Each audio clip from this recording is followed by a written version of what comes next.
Well, Election Day is finally here. Voters will start lining up to cast their ballots for Virginia's next governor in about half an hour. Those polls do open again in about 30 minutes at 6 a.m. Right, and just for fun, we want to know who you think who's going to win the governor's race in Virginia. Is it going to be Democrat Lieutenant Governor Ralph Northam or Republican Ed Gillespie? You can vote now by clicking the vote button on our WSA9 mobile app. You can also go to our website, WSA9.com/vote. And again, we want to reiterate, this is not an official poll. We are just doing this for fun to see what our viewers think here at home. That's right. We're going to check back in with those results in just a moment. Currently, right now, we got Ed Gillespie at 53% and Ralph Northam at 47%. First, though, let's go to Evan Koslof live at a polling place in Alexandria to break this all down for us. Good morning, Evan. Good morning. I like that you have to clarify, not scientific. This poll is not scientific. The actual vote, though, in about a half hour, a little less than that, these polls are all going to open up across the state, and we're going to have to decide here in Virginia who the next governor is going to be. Now, if you live in Virginia or not, you've seen these ads. They've been very contentious. Let's show you just a few of them. Last year, Terry McAuliffe and Ralph Northam instituted the automatic restoration of rights for violent felons and sex offenders. Ed Gillespie wants to end a woman's right to choose.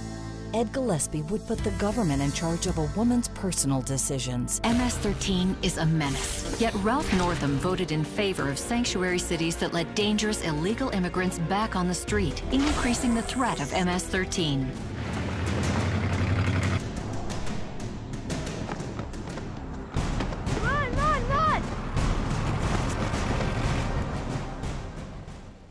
So you see all these, it's hard not to be cynical. Of course, these ads are just so negative. And I was curious about what this all meant. So I sat down with Professor Gary Nordlinger from the George Washington University. I asked him about that. He said quite simply, it makes them both less popular and could drastically lower the turnout. Take a listen to what he had to say about that. I think they have both made each other the two most unpopular men in Virginia. And I'll be curious to see how many people vote for the Libertarian candidate, just to show their disgust. All right, so of course this is a local race, but everybody's always looking for the national impact from all these races. What does it all mean? How will it impact next year's race? So I also asked Nordlinger about that. Take a listen. If Northam wins, it's going to then continue the debate among the Republican tribes, you know. Oh, it was establishment Ed, we never should have gone with this guy, we should have gone with a populace that would appeal to the forgotten men and women.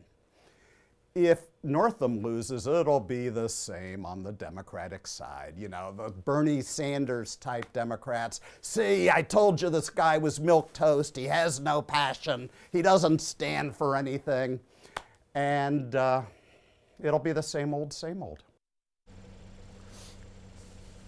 So we love our politics, so we'll be paying attention to that as we look forward towards the national politics and the impacts this has on next year. But of course, first off, we got to focus on Virginia. The polls, as we've been talking about, opening up in about a half hour, a little less than that, at 6 a.m., open until 7 o'clock at night, so you have plenty of time to go on over.